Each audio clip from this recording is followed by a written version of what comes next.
Stephen. He is the vice president at Partners for Rural Impact and a third generation educator. Stephen began teaching in rural Alabama. Since then, he has followed evidence-based practices to boost outcomes for students and families. Prioritizing race relationships and leveraging community partnerships put almost all of Stephen's students on a path to high school graduation, earning him Teacher of the Year honors in 2015. To expand his impact beyond the classroom, Stephen began scaling effective place-based partnerships, first building out cradle-to-career policies for Congressman Tim Ryan from Ohio, then leading the federal expansion of community schools at the Learning Policy Institute, and most recently, strengthening over 100 place-based partnerships at the U.S. Department of Education through convenings, trainings, and workshops. Welcome, Stephen.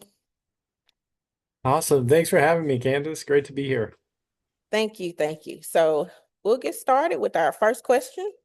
And this is for all of you. So in one sentence, why are rural coalitions essential for unlocking state and local investment right now? Or another way of putting it, what problem do rural coalitions solve that individual communities or organizations cannot? Any one of you I'm, first. I'm happy to take a stab. So despite 1 in 5 students attending rural schools nationally, so about 20% of our student population, only 7% of philanthropic funding has historically gone to rural places and 1% of venture capital going to rural places. And so the more that we can work together across roles, across organizations, the louder our collective voices are for reversing this historic disinvestment in rural communities. And it also allows us to sort of access new streams of resources that require scale. That's like a big thing, for state level as well as philanthropic and federal level funds. So wasn't quite a sentence, but that's my stab. Well, I'll try next, and I probably won't have just a sentence either, Taylor. So you're in good company. And I think really coalitions solve the visibility and narrative problem. Rural is really too often framed as remote and small and expensive. And coalitions really change the frame to rural as essential infrastructure for the entire state economy, whether that's workforce, agriculture, tourism, public safety. When we speak together, we really move from a sympathetic story to a strategic one. And so coalitions are really vital to changing that narrative. Yeah, I think we're all thinking along the same lines here. I think that those rural coalitions can break down sectors. They can coordinate across, education, workforce, economic development with a clear strategy. A lot of times, you have nonprofits and different folks who are doing great work in each of those places, but they're not, meeting at the same table. And I think when rural coalitions work together, we've seen this for the past 30 years at Partners for Rural Impact. That helps federal, state, local, corporate entities that they're able to invest in that strategy and they're able to implement it with confidence as well. Thanks so much. It brings me back to the idea of regionalism and how one of the founders of Rural Community Alliance, Lavonna Grandin, she was so forward thinking with that. And that's something that she did, I think it was about 20 years ago now. And it took us a while to kind of catch on, but I see like more organizations moving toward that because we do need to come together more because several organizations doing the same thing is not as effective as it should be. And one of us can choose a different lane than the other, and we can really get some work done. So thank you all for that. So Taylor, I have a question specifically for you. Who needs to be at the table from the beginning to make rural coalitions effective?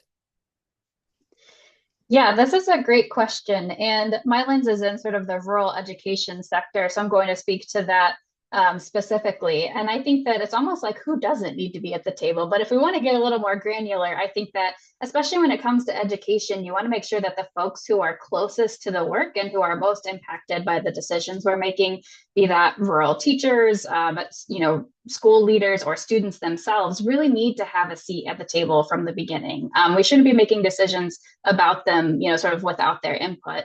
But I think especially in rural places, rural schools themselves are an economic driver. Often they're one of the largest employers in these rural towns. And they also serve as sort of a meeting space and a space for social capital and events and that sense of community, serving as like the fabric of the community. And often it's a place where people are receiving resources or services, et cetera. And so when we think about sort of who needs to be at the table for rural education, it really requires everybody in rural communities to sort of have a skin in the game. And so I think that it's good for us to sort of think more expansively about who can be helpful and who needs a say in these coalitions, and extending that out to not just K-12, but thinking about, rural serving higher educations, who are your nonprofits, who are your community foundations who could be helpful, and your community leaders and sort of parents and stakeholders. It should really be up to all of them to be building this future together for rural education and for rural schools. And the last little plug I'll make is we've already talked a little bit about that narrative change and storytelling, but don't be shy to also recruit your storytellers and sort of some of those people with like media skills who can also help make sure that your coalition is not just doing work internally, but can then be connected and sort of shared out more broadly as you build that momentum. And that's a lot of the work that we do at Rural Schools Collaborative, is also try and connect some of that regional story back to the national conversation. And I think it also should happen between like that local and regional lens as well. Thank you, Taylor. And even like I'm sitting in my former high school. So we went through consolidation 20 years ago in May. And so since then, it's gone through a couple, ownerships, but now it belongs to an alumni group. And so it's that space now for the community to have convenience and things like that. So even when our traditional spaces that we had, K through 12 education are no longer those spaces, they can still serve the community. So thank you, Taylor. Okay, this question is specifically for Stephen. Rural regions, as we know, are not a monolith. So how do coalitions successfully address the wide variety of needs represented in the group, especially when the communities may be competing for the same resources? Yeah, and I'm glad you pointed that out. Rural Ohio, where I spent a lot of time growing up, looks a lot different than rural Alabama, where I got to teach, and even different here in Berea, Kentucky, where I am right now. And one of the biggest misconceptions is that rural communities are defined by scarcity. In reality, rural America represents 14 million young people. That's an extraordinary source of strength and ingenuity. And coalitions, they succeed when they're built for rural with rural communities. And that means you have local leaders, nonprofits, families, students who are shaping the agenda. And I know we have a lot of those leaders on this call today. I see a lot of folks who I got to work with at the Department of Education, and I've seen them, these successful coalitions start by amplifying the brilliance in rural communities, by aligning resources around shared systems. We talked about education, workforce, health, putting together some of those different post-secondary systems that Taylor mentioned, of how are we working really across cradle to career, early ed, all the way into the workforce. And the idea is that when we invest, then that strengthens the regional ecosystem rather than pitting neighborhoods against each other, that you're building the pie for everybody rather than trying to get just your little piece. We also know that rural regions, like you mentioned, they're diverse, they're also dispersed, and effective coalitions, they don't erase those differences or those geographic challenges. They organize around shared outcomes. And at Partners for Rural Impact, our work began in Appalachian, Kentucky, where we proved that demographics do not have to define destiny when communities align their systems around young people. And when coalitions focus on long-term regional outcomes, so thinking about kindergarten readiness, third grade reading, addressing chronic absenteeism, tracking high school and college graduation rates, and generally working towards economic mobility for children and youth, rather than individual programs or individual projects, then you have competition that becomes secondary to collective impact. And so I think that's what we're really working towards. Thank you. I like that. You said demographics do not have to define destiny. I love that. So, Dr. Melissa, how can coalitions effectively frame rural investment as a benefit to the entire state, not just rural areas? Yeah, I really like this question, and I would take it a step further and say not just the entire state, but the entire country. But when I talk about rural investment as a benefit to the entire state, I think we really need to start by reframing what people think rural is. Rural is not a special interest group. It's not a collection of small communities that are asking for a favor. What it is infrastructure. It's where a huge portion of the state's or the country's food is produced. It's where energy is generated. It's where freight moves. It's where public lands are managed. And when rural communities are strong and rural states and regions are strong, the whole state runs better. If they're under-resourced, then the costs don't stay rural. They show up everywhere, whether it's higher prices or workforce shortages or overloaded systems with delayed responses. So that coalition building that we're talking about can be really effective here because it changes the story from an isolated need to shared outcomes. And if one community comes forward alone, it's really easy for decision makers to treat it as a one-off or just an isolated thing. But when a coalition comes forward, it can say, we represent a region. We are seeing this pattern here, or here's what it's costing the state today. And here's where there are some smart investments that would return for everyone. So it's really a shift thinking about going from sympathy to strategy. A second move is to stop leading with a list of projects and really start leading with statewide priorities that everyone cares about. So, for example, especially during COVID, as a superintendent, one of the things that we were struggling with was broadband and infrastructure.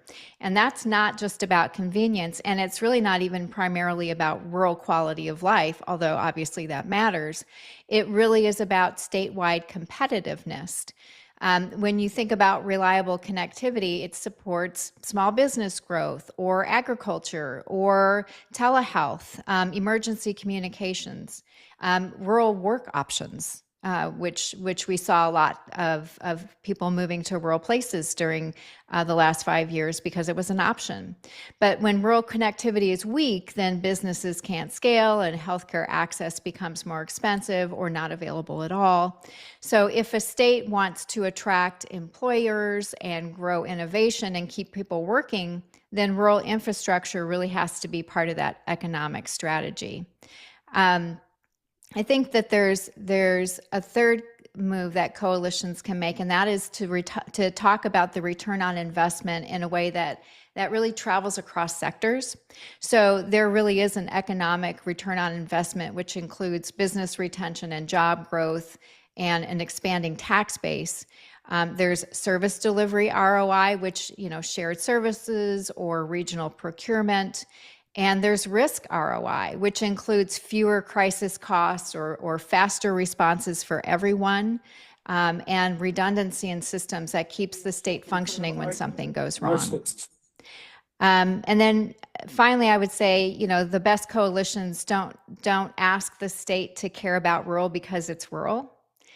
They show the state how rural capacity supports statewide goals and make the case that rural investment is not just a geographic favor, if it's a statewide strategy for economic resilience and workforce stability and infrastructure strength. So when rural regions thrive, the state, and I would extrapolate the country, is stronger because the future really depends on what rural communities produce and protect and make possible every single day. Ooh, I'm so glad this is being recorded. Oh my goodness. So many nuggets. Oh my goodness. So many nuggets. You said to talk about the return on investment. What else you say? From sympathy to strategy, from an isolated need to a shared outcome. That's so special. Because a lot of times we lead with that, oh, my community needs this, instead of like building around us and figuring out how can we tackle this together. Oh, I'm glad this is being recorded. So this is a question for all of you. How do you see the role of rural coalitions evolving as state and federal funding priorities change? Yeah, I'm happy to jump in on this one.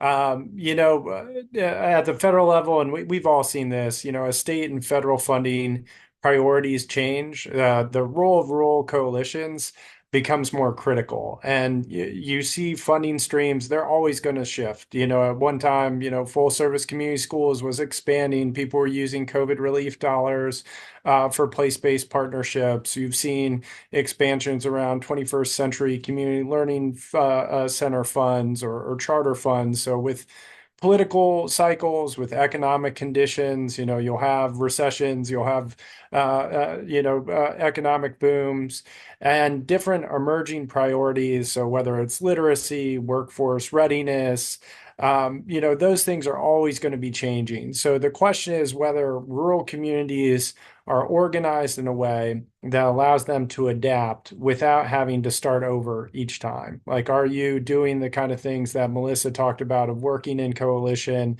and bringing up to your state, to your federal government, to your policymakers, what the issues you are trying to tackle and what resources you need to do that?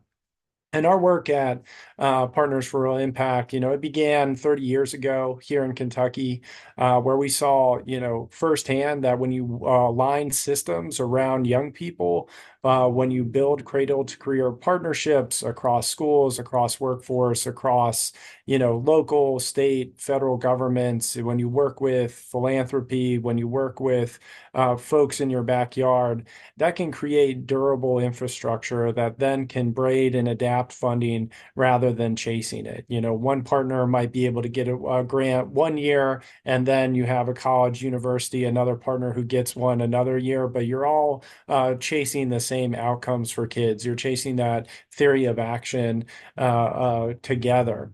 So, my colleagues and I, we work with rural communities as they go from sometimes being reactive grant seekers to becoming backbone institutions for rural strategy. And again, that can be nonprofits, that can be state-based organizations, that can be colleges and universities. And that way, as funding becomes, more competitive and more targeted, coalitions can allow rural communities to pool not just their resources, but their administrative capacity as well. If you don't have the capacity to write a grant, how can you make sure that one of your partners is aware of it? Maybe they can have the time to write that grant or to use a different funding stream. And as long as you're using, shared outcomes like economic mobility, post-secondary attainment, and present a coherent investment strategy to those state, federal, philanthropic, or corporate interests, you're all working together.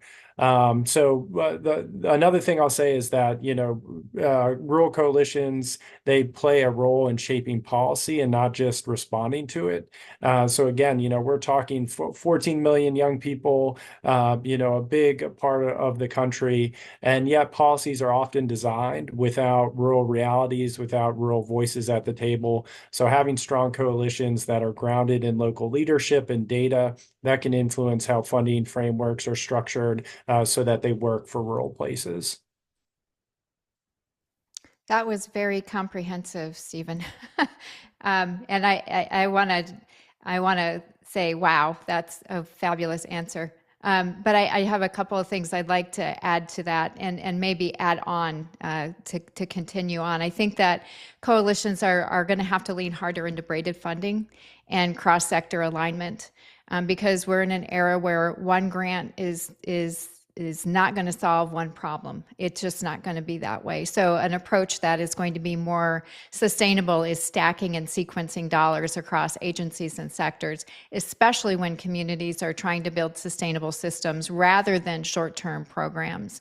So those coalitions can really help regions braid funding streams and prevent duplication, and then maybe ensuring that those design efforts can survive after the grant period ends.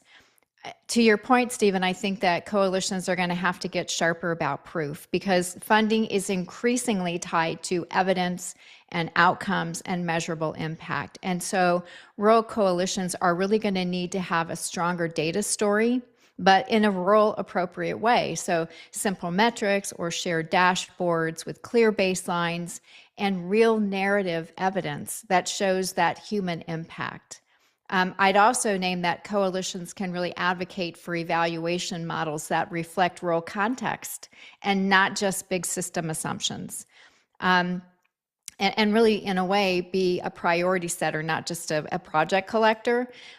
When money is constrained, a coalition that tries to fund everything is not going to do well. They're going to fracture. So a stronger model really is agreeing on a small set of regional outcomes and then using a really transparent rubric to select initiatives that move those outcomes. It also helps build trust. To Stephen's point, it reduces competition and it makes it easier to explain decisions to communities that might not be first in line for those funds.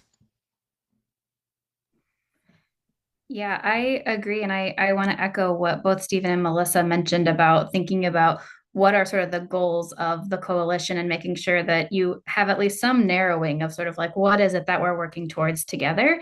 Because I think that capacity is a real challenge for a lot of folks, especially when the moving target of the state and federal landscape or sort of even funders are sort of interested in one thing this year and another thing the next year, we can't sort of, we're spending a lot of time just trying to figure out what is happening, what does this mean, let alone what comes next, and sort of taking that future horizon. And so capacity in terms of being able to actually engage in these coalitions is really precious. And so making sure that you sort of know what you're there to show up for, the goals that you're working towards together, which Melissa and Stephen both mentioned, I think is really important as our capacity continues to be something that we got to make sure we're spending it in the right places. And I would also, though, and on an encouraging note of just, paradoxically, when we don't have a lot of capacity, that's really when coalitions and community are sort of needed the most. It's like, could someone sort of do this landscape analysis and tell me what you learned and bring it back to us? And I can work on this piece and you can work on this piece. And we can kind of pull these different things together. And so I would encourage folks to sort of not be shy about also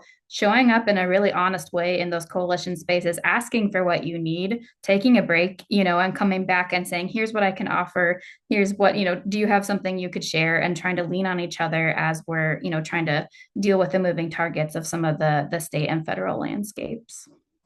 If I could just follow up, Taylor, because what that makes me think is that coalitions allow us to play defense and offense at the same time. To your point, I mean, defense means protecting those rural communities from being unintentionally excluded when those new priorities are coming through and there's complex procurement rules or staffing expectations that small communities just can't meet.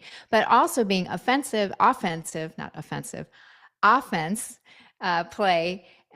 So that we're positioning rural regions as ready partners for the next wave of investment, to your point, because we do have plans and we do have partners and we do have shovel-ready projects that really do align with the state's direction. So I appreciate what you're saying. Okay, I hope you all heard that. So stacking and sequencing dollars. Coalitions have to have a stronger data story, bringing it to human context. My goodness. And this is something that was kind of referenced earlier. Not asking for a favor. I have a friend and she always says, I don't need a handout. I just need a hand up. I think now is from my experience on the nonprofit side, it's the perfect time for coalitions that have not been built to be built. Because like you all mentioned, a lot of us on the administrative side, we need a little help. Especially, we need help on the fundraising side. So the time now, I know for me and my experience, is right to really look outside of like our silos and the walls that we've confined ourselves to for years, and really figure out how we can work together to solve some of these everyday issues that we deal with. So thank you all. I think this ends my moderation, and I'm handing it back over to Michelle. Thank you, Candace, and thank you to our wonderful panelists. I actually have a couple questions for you all, and Candace, I'd love for you to join the conversation. So if you had one piece of essential advice for educators and advocates trying to share their policy story about how rural communities are impacted and are impacting the state, what would it be? Or what is one action item or takeaway you have for our participants today? I can take a stab at this one first. So if I had to give one piece of essential advice, it would be this. Tell your story so clearly that someone outside of education can, which is my bailiwick, can repeat it accurately in one sentence, and then back it up with a concrete proof point. So too often, educators and advocates who bring a whole backpack of context because we live the complexity every day. It's part of who we are. Policymakers don't have that luxury. They're sorting hundreds of issues, and the stories that stick are the ones that are simple, specific, and tied to a tangible outcome. So before you walk into a room, decide what your sentence is going to be. Name the problem, name who it affects, name what you're asking for, and then make it real with an example that's grounded in daily life, not a stack of statistics. At NREA, one of the things that we do is grassroots advocacy, and we encourage our members to ensure that they pair a data point with a story, because a data point by itself is dismissible and a story can be forgettable. But when you put those two things together, you really have some powerful things there. In rural communities, it usually sounds like this. This is what it looks like on Tuesday when the bus route that's 2 hours long and the vacant position that you can't fill. So you're trying to figure out who's going to sub for the day, or the family that's driving 90 miles for care, or the student that has talent but doesn't have access to higher education. Those aren't anecdotes. Those really are data points with a face. And that's how we move hearts and change minds. And a final piece, especially for rural advocates, is to always connect your story to the broader public good. Don't frame it as rural asking for help, but frame it as the state is protecting its workforce, or the region is protecting economic stability. It's public safety, it's the health system, it's the future. Because when your story is repeatable and your ask is clear, you give decision makers something that they can carry into the next meeting and use when they're having those conversations about what's getting voted on. Thanks, Melissa. Couldn't have said it better myself. Stephen, your thoughts? Yeah, I really love that, Melissa. No, as I was thinking about this, I was thinking similarly. I think one piece of advice I would have is to try to reshape the rural narrative. And I think you gave a lot of great examples of how to do that, Melissa. And if possible, make it personal. Rural America, as I shared, it's full of brilliance. It's full of resilience and innovation. And when you tell your story, using data points to debunk stereotypes with data, with lived experience, is really important. Rural students, we know they graduate at higher rates than their urban and suburban counterparts, but they don't always have those transition programs or those infrastructure or the same kind of social capital that you see in urban and suburban areas. And I think about my mom. She was the first in her family to go to college from Attica, Ohio, a small farming town. And she would go on to be an award-winning teacher. And, I'm the product of the rural brilliance that she brought in her community. And so I think, showing policymakers, similar to what Melissa said, that rural regions are not asking to be rescued, that they're ready to be strategic partners in advancing economic mobility for young people, that they should be a part of the conversations. And I think about back when I got to meet with policymakers, with colleagues at IEL or colleagues on this call to talk about how do we improve services. A lot of times it's not that those services aren't there. It's small things like how do we get transportation to get folks to the mental health center down the road from the school? How do we make sure that students can access after school care by making sure that there are those transportation systems at the school? And how can we overcome some of the barriers to recruiting and retaining teachers by building the talent that is in those schools already? I think a lot of those things resonate with rural lawmakers who are hearing the same thing from their constituents.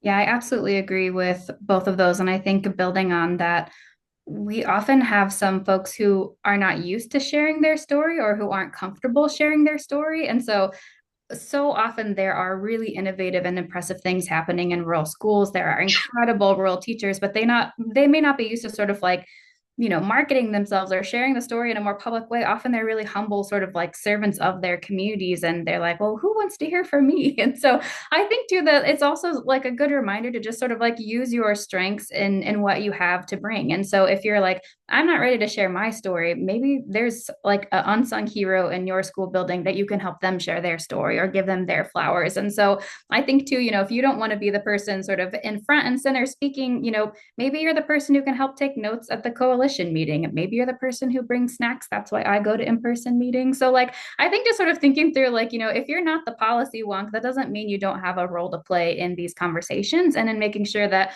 all these skills can be brought to the table to help folks work together to better tell that policy story. Yeah, thank you, Taylor. I like to say you're the expert in your own story. No one can take that away from you. You don't need to be scared that someone's going to ask you something about your own story.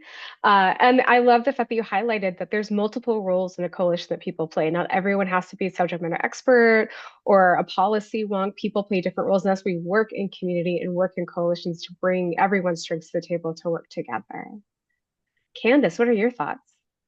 I feel like about to be an echo chamber here, but center the story on the people. And so the first thing that comes to my mind is my dad was a school board member, I think, for about 20 years, and even after the consolidation of the district. And we talked about it all the time, how far we were from the school district we were mandated to consolidate with.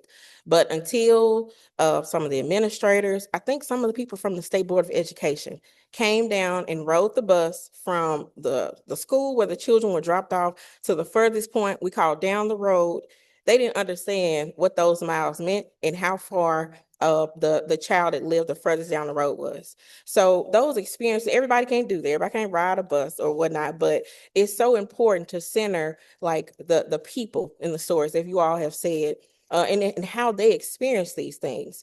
And Taylor also brought out another good point around sharing the story.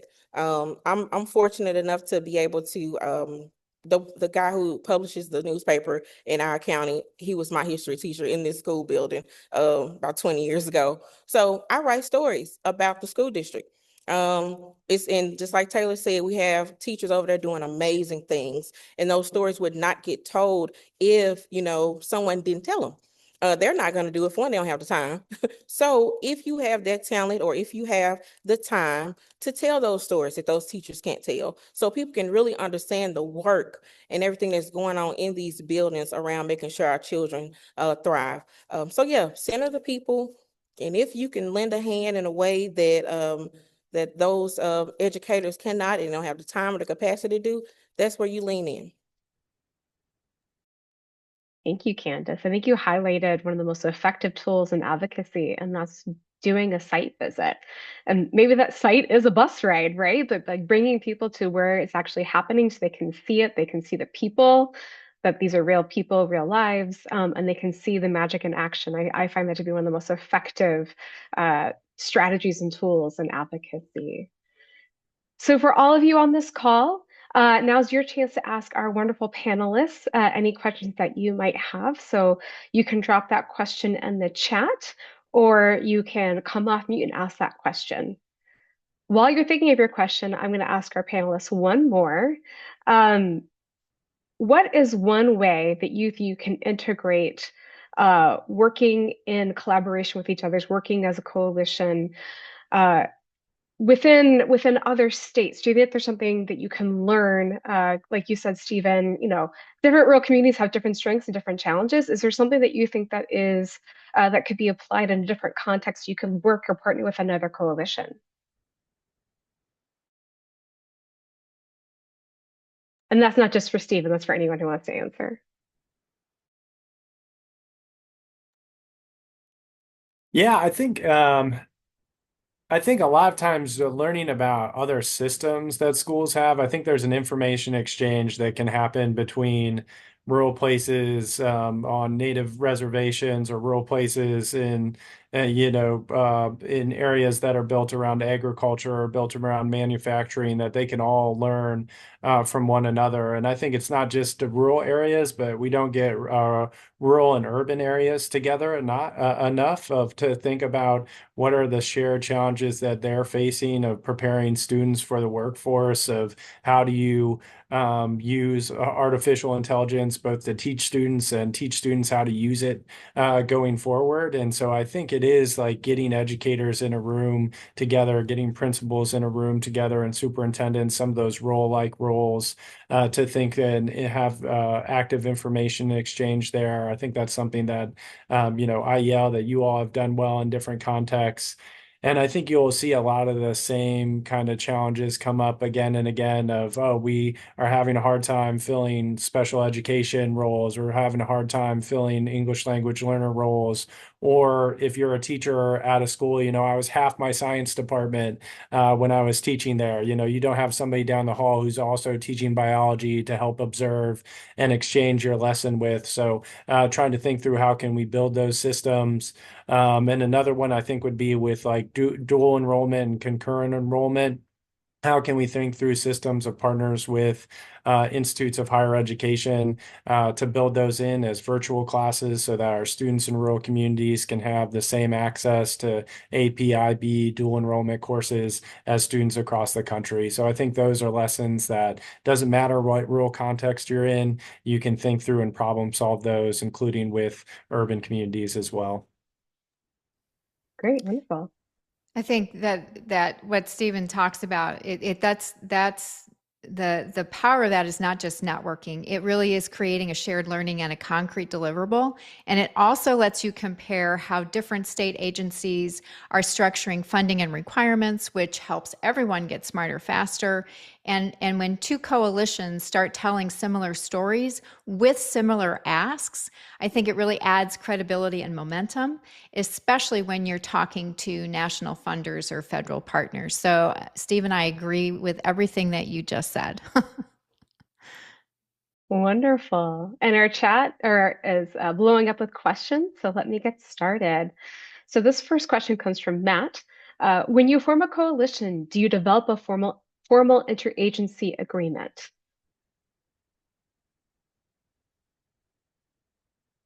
And anyone who wants to answer can answer that question. Otherwise, I can answer it. I don't know that I'd start there. Like I think, when you have a coalition, I think you get ready to form that. I think it's definitely a powerful tool, those MOUs or MOA agreements of, we are going to partner around a shared outcome.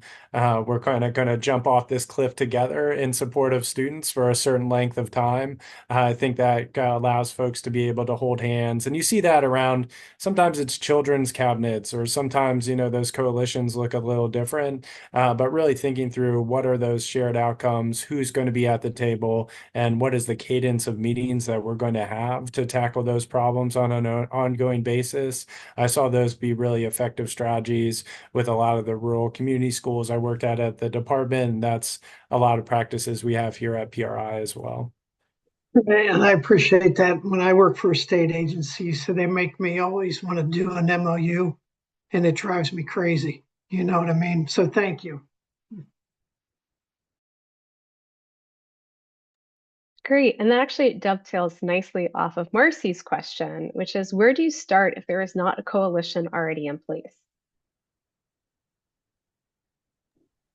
I would say also building on what Stephen mentioned is that sometimes a good place to start is just if you find that you have like folks together, kind of to get together in the same room and talk about where the areas of energy or, difference might be. And that can also sort of help you set some of those initial goals of like, hey, here's the Venn diagrams of our work. Here's the stuff in the middle, might we sort of move forward? And I think that if possible, having some of those connection points in person can be really powerful to speed up the collaboration. It's also possible to do via Zoom, but I think that having some of those folks together just in an informal space to first say, is there a there, can be really helpful as you're then sort of getting down to sort of like, what can you offer? What can I offer? And where do we go from here?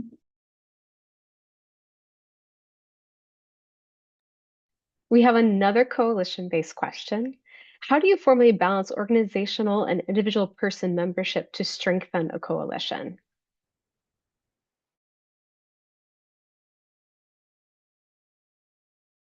I'll take a stab at this. I guess if I were designing something like this, I would balance being very clear about what's being represented at the table and then building a structure that protects both continuity and voice. Making sure that,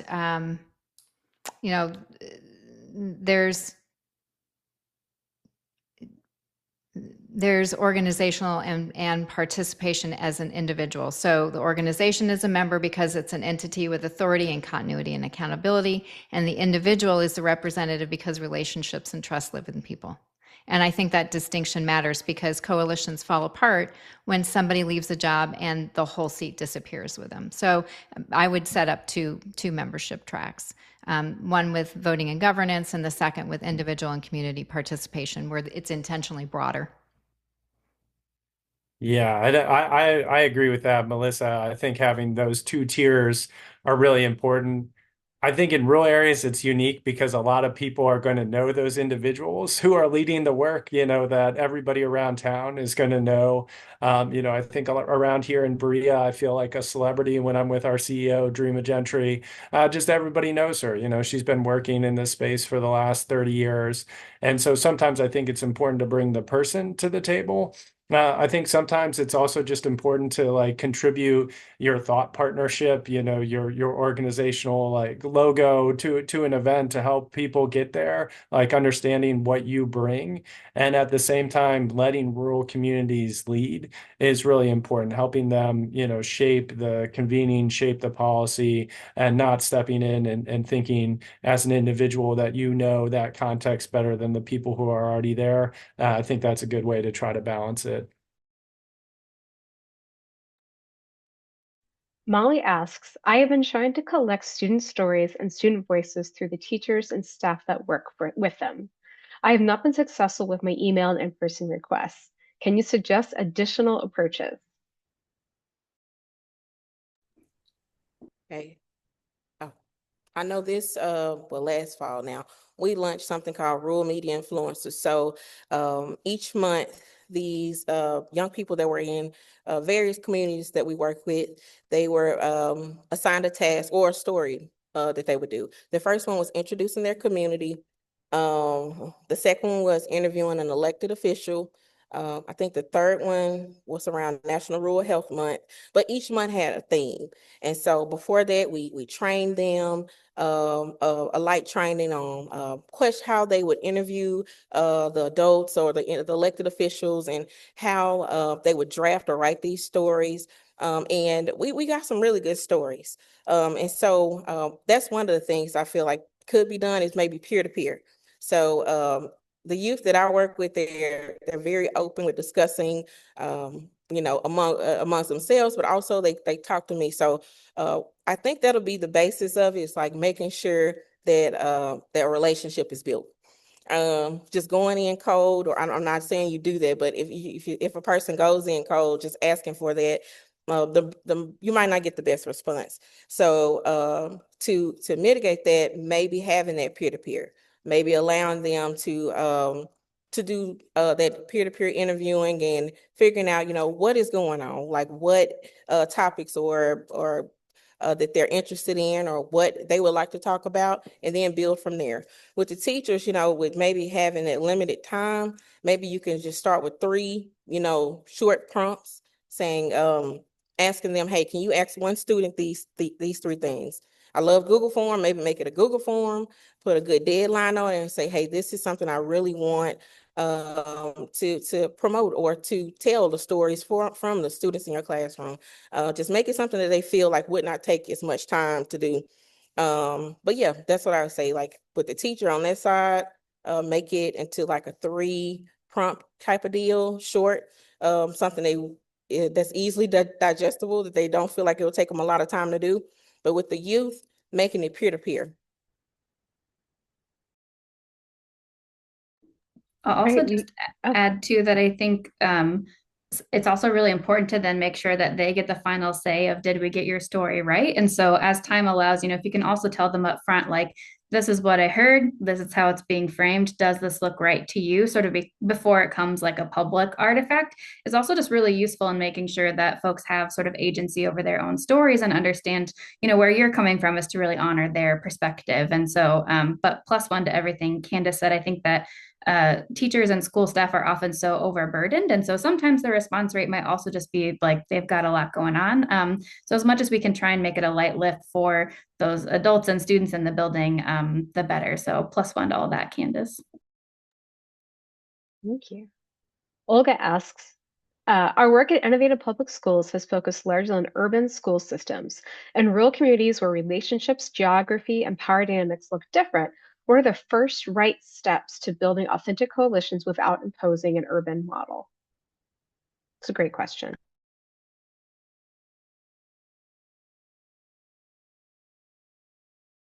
Well, what I would say, I'll take a stab at this one. I think the right first steps in rural are less about building a coalition and more about earning the right to convene one. I mean, if you leave with structures and roles and committees and deliverables, it's going to feel like an urban model dropped into a very different ecosystem.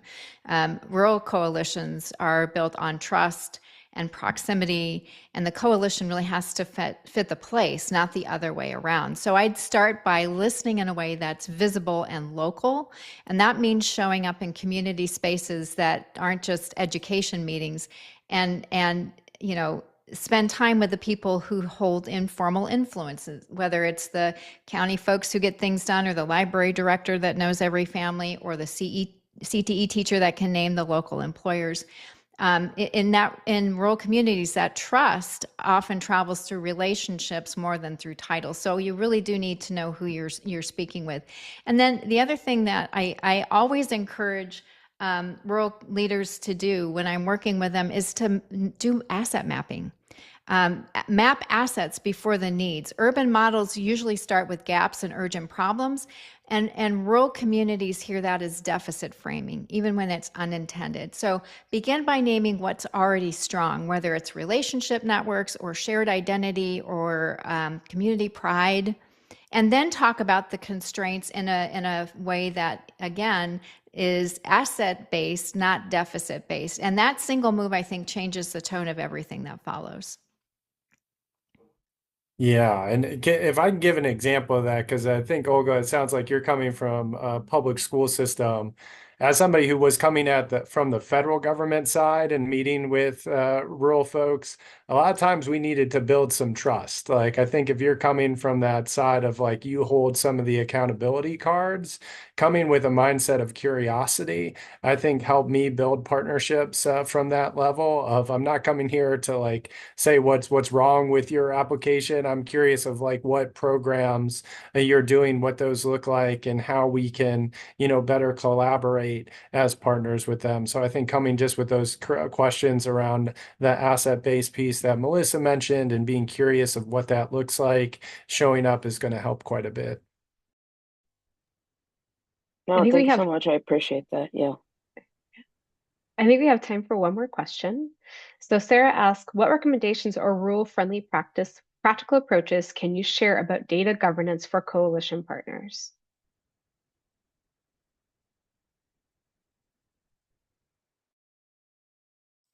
I guess I can take a stab at this one. I would start with a shared purpose statement and a really tight scope. What exactly are you going to be talking about as it relates to data?